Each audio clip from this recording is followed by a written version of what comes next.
What's up? Here to do another She-Hulk breakdown, episode 2 from New Rockstars. Let's see what they said and got in here that we missed within all 22 minutes of this shit. Because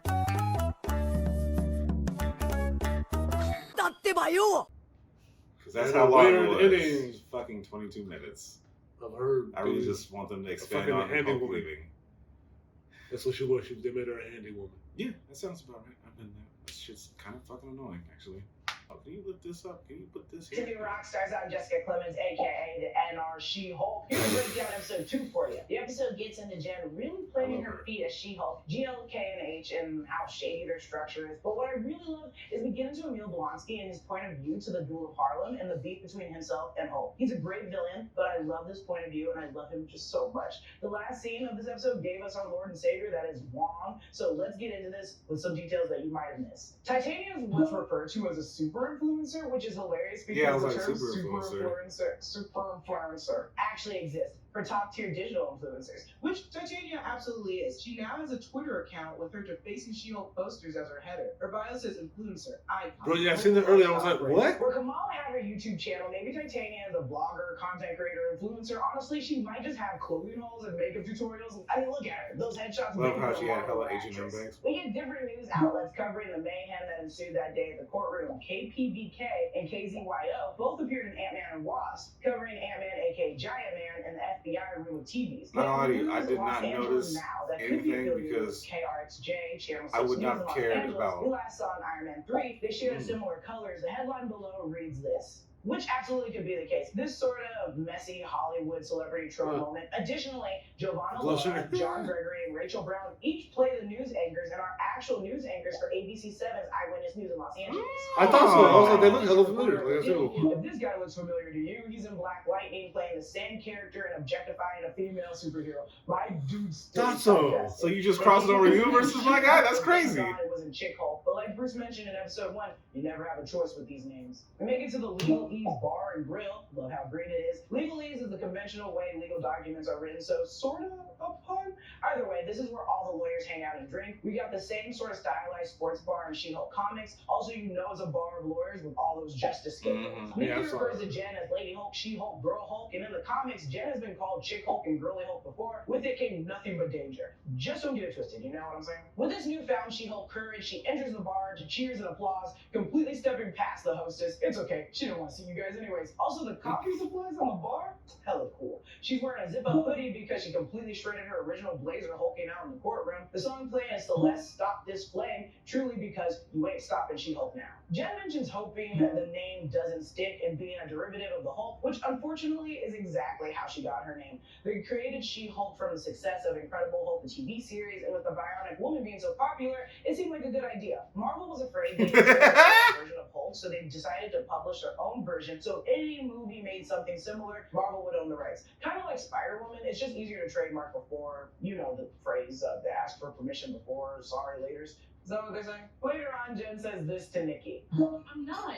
No, I did not go to law school and rack up 6 figures in student loans to become a vigilante. That is for billionaires and narcissists and adult orphans for some reason. Probably referring to people like Steve Rogers, Thor, most definitely Tony Stark. I'd argue Natasha as well, but I don't know about Thor, but absolutely everybody else. When she suggests being an Avenger to Jen, Jen says this. Thor had both his parents. He was a grown ass. Do the Avengers offer healthcare?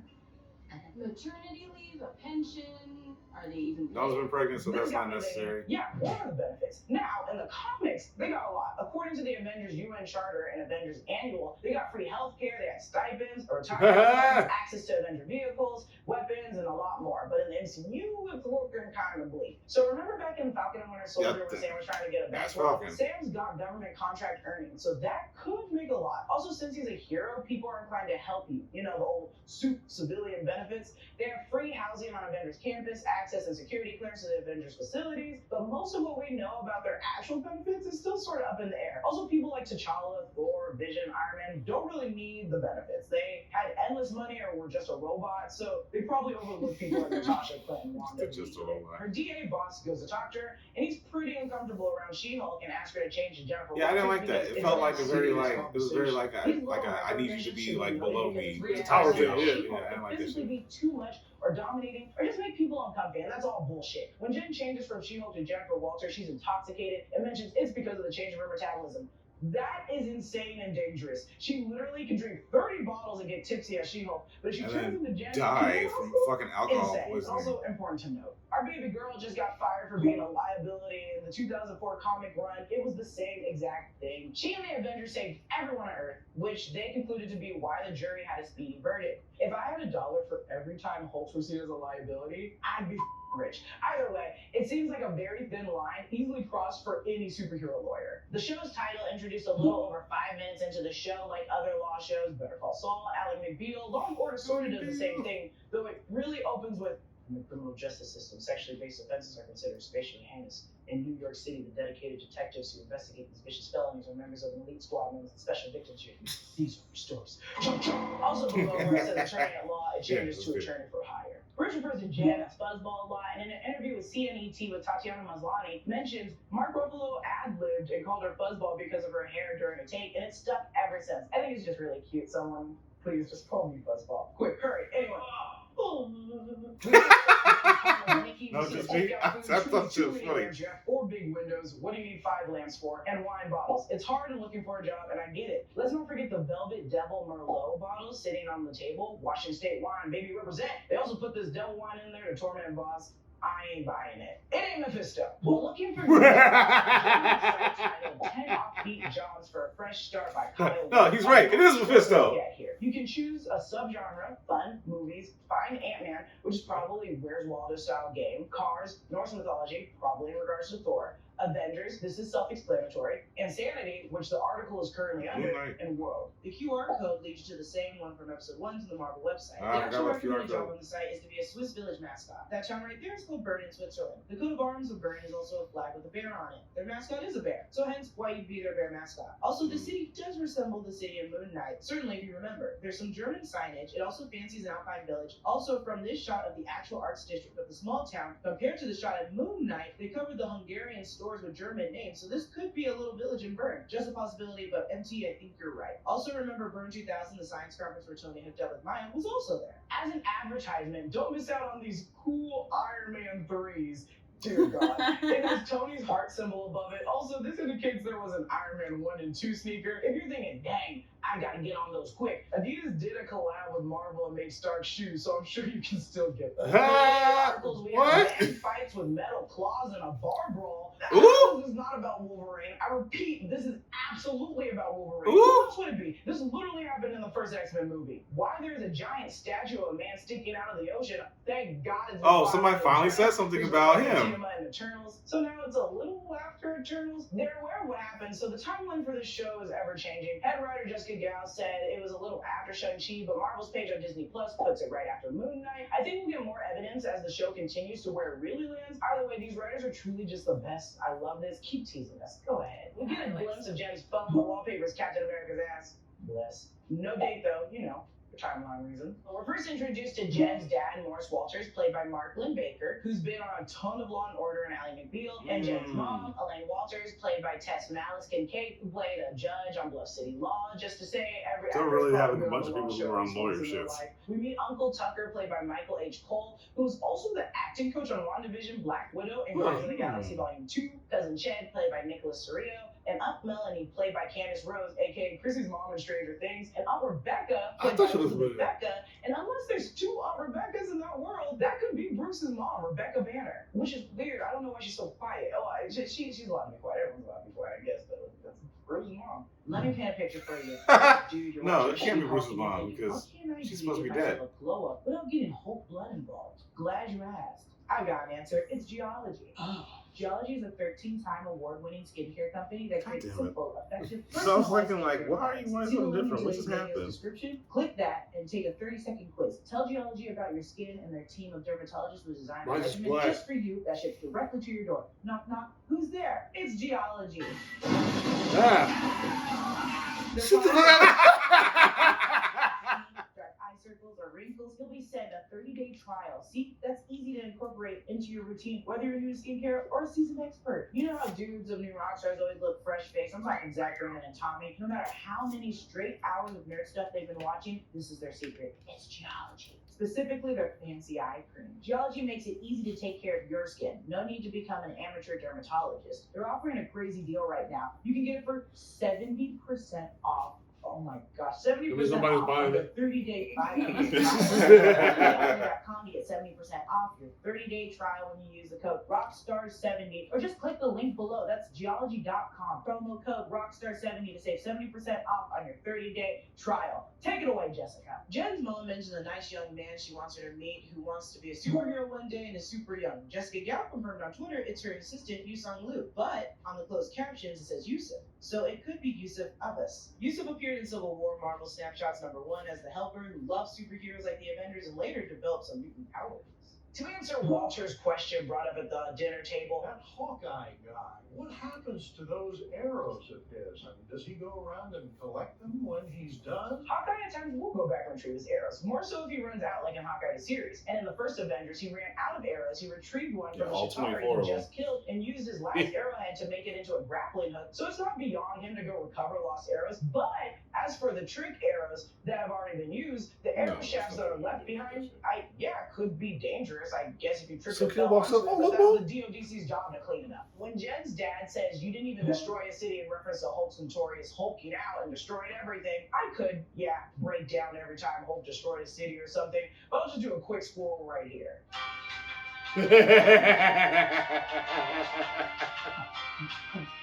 Lawyer Bar is playing Ally McBeal. Look at it. That's all.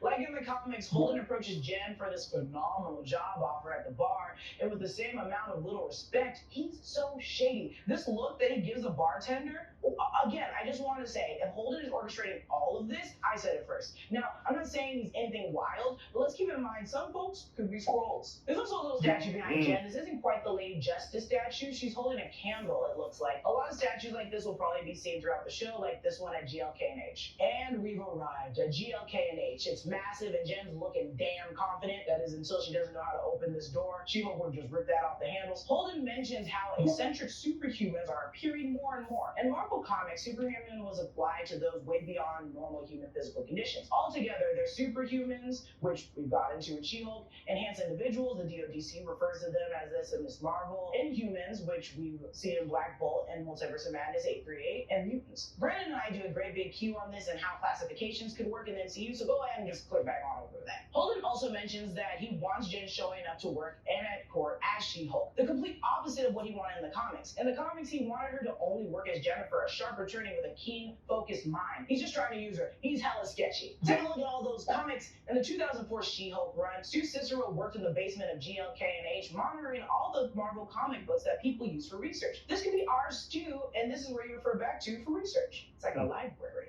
I mean, Pug, played by Josh Shigara. I love Pug. Not only is he super supportive and loves Jen in the comics, he's clearly very funny and just kind of gross here. Pug has a wild history. Paying for school by being a bouncer, he was saved by Spider-Man, and he's just an awesome bestie. If you look closer in the basket, we have a plaque for Jennifer Walters' name. The same cup we saw in episode 1, the See You Later Litigator, and office supplies. Oh, and sorry, I almost forgot about the poop map.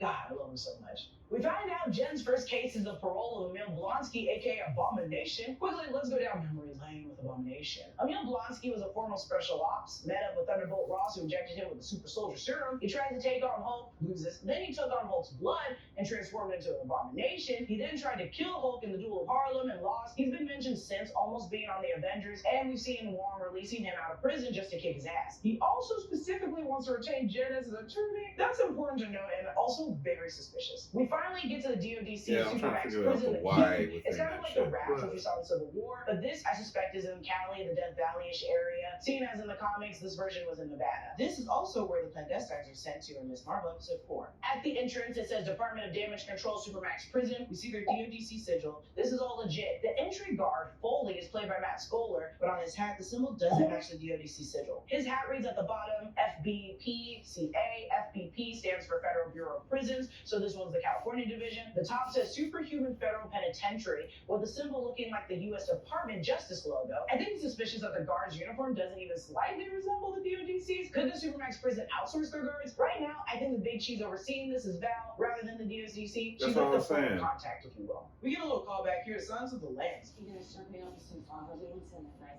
Wow. ham. This is crazy. When Hannibal discloses how he ate the census taker's liver with some fava beans and a nice Chianti. We see Emil Blonsky, played by Tim Roth, and yes, it's the same cell we see in Shang-Chi. Truly, I go crazy in something like that, and I'm glad Wong was sneaking him out. In the trailer, when Emil Blonsky turns into Abomination, he hits his head on the ceiling, triggering a red alarm and wave of red lights. The same alarm sets off when Jen steps over the yellow line. It's probably like a sensory alarm. Imagine the game Operation, if you will. But also, this doesn't even phase Emil. We also see a painting of the sun setting over an ocean, and maybe he painted it. But the calming ocean presence and sun's getting real low is truly Smart Hulk 101. He's in Mexico, doing yoga by the beach, settling with his inner Hulk. Him and Emil aren't so different, and it's mentioned later that Hulk and him exchanged letters briefly, so maybe Hulk gave him some advice. Abomination chooses not to change, and I'm not trying to be a wild person and connect this to everything, but I mean, come on. If this entire game is a game of chess, Val probably persuaded Emil to reconcile with the idea of Bruce Banner, ushered him to hire his cousin to represent him. Bonus, she's a good lawyer, she'll probably win, but along the way, we'll turn back into Abomination when easily angered by Jen and Bruce, because when he even mentions Bruce there, look at that, it's pure resentment. Then gets picked up by the hands of Val, then watch Val be his parole officer. Emil mentioned he's been talking to 7 people within the prison pen pal program and wants to run away with them on their purchased property for him. I support this polygamy. Also, I think we see them in the She-Hulk trailer. You see Jen near Emil's cell, and behind her are 7 people standing wearing white tops and I think crowns, so... Yo! What the fuck? I missed that. What? You totally did the Harlem. Why are you over him? Like, whatever. Speaking of which, they mentioned the Jewel of Harlem when Abomination went buck wild, toe-to-toe with Hulk and the Incredible Hulk. But what I really love here is Emil's sadness in retelling his point of view of everything and truly how the U.S. government let him down, and Hulk was the threat. Which, refer back to my earlier score of all the things Hulk has destroyed in the MCU to see how much of a threat he really is. But truly, Hulk didn't really suffer the same as Abomination. Hulk is kind of a hero now, and Abomination's a prisoner? It's worth pondering. Once we're out of the prison and back at Jen's apartment, she calls Bruce to give him the 411. Smart Hulk is on the Sakarian Class A Sakarian craft? Why? Is it to see his son? Is it to further study the city? I think he's been back after Thor Ragnarok and we just haven't seen it, because how else would he have brought back those Sakar gems what we saw in the first episode? This courier ship is, oh my god, it's insane. Okay, so on it, we see the mighty honk behind him from episode 1, some binders and folders on the shelf. The big binder used to follow Hulk's evolution. Why would he need that? A lot of the same tech from the basement lab in Mexico. Also, Hulk, get your damn feet off the desk. You're a Hulk, not an animal. I also like the nod at Hulk saying he's a completely different person now. Yeah, I thought that was hilarious because he's literally a different fucking person. Yeah, ain't ever going to fight a meal, my dude. Yeah. You see the news, it's KDAJ Los Angeles News 10, who are the same people outside Jen's apartment in the trailer. Footage has been released of Abomination fighting Wong and Shang-Chi at the Golden Daggers Club. Maybe that night in particular was popular to record the fights, or because of the aftermath, someone released said footage. But this might have also been Wong and Abomination's first time fighting in the ring or in public if this just now got out. This time we close She-Hulk with her theme song, but we've got a few courtroom illustrations. We get Nikki and her drinking, we get the GLK and H Human Law Division with her, Nikki, Pug, Hold It, and who we know as Mallory Book, played by Renee Ellis Goldsberry, who was in Hamilton. Mallory and She-Hulk started each other. Mallory just kind of sucked. She was mean and super disrespectful to She-Hulk all the time, and she was the best attorney until She-Hulk showed up. She-Hulk holding a fridge for her mom while she vacuums, her dad pointing at a broken light, insinuating to fix it. The poop here diagram given to her by Pug with Nikki and She-Hulk. The mid-credit scene is Jen doing every bit of heavy lifting work for her dad, since Chad is absolutely incapable of helping. And that's everything that I spotted in the second episode of She-Hulk. Follow me on Instagram and Twitter at Lulu_. So Chad is a genius, but he's just lazy as fuck. Breakdowns, That's everything crazy. you love. Thanks for watching. Free Blonsky. No, keep that motherfucking there. Cool. Quite a few things I did not know. Quite a few things I did not know. Other things, I'm happy because I was onto that. Yeah. Yeah, I think it's pretty much what we already talked about in the review portion of our other video. Well, Not enough information for us to like really I can grab say I pictures or don't anything. think they're gonna win. You don't think so? So then what do you think is gonna happen? Because he's in outer space now, so like where the fuck is he going? There's not much that they can really do. And he's on a Sakarian ship, so the car didn't blow up. It's still Sakar. Did Grandmaster get back in there and get a hold of it again? I wonder when we're gonna find that information out. That'd be great if we found that information out like at the beginning of the series, like that as a post credit. Send like a SOS and see like him make an SOS. It's like Hulk's going crazy. Like I'm stuck. Hulk's stuck on planet. Like I don't fucking know. I have no idea, actually. But I don't know. I have no idea. Well, all right, cool. Fuck it. Yeah. So. But next time for our next reaction. Yep. Let us know what you guys think about everything. What you think they said. Follow New Rockstars. Link in the description below. They do amazing work with their stuff. I don't know if they have any merch. They haven't mentioned anything about merch, but that's because Eric Boss isn't there. Normally he's the one who always mentions the merch. But anyway, check them out. That link will be in the description below. Do not forget to like, comment, subscribe. Hit that notification bell for more updates as we update because we keep updating. Until next time, we will be here telling it like it is.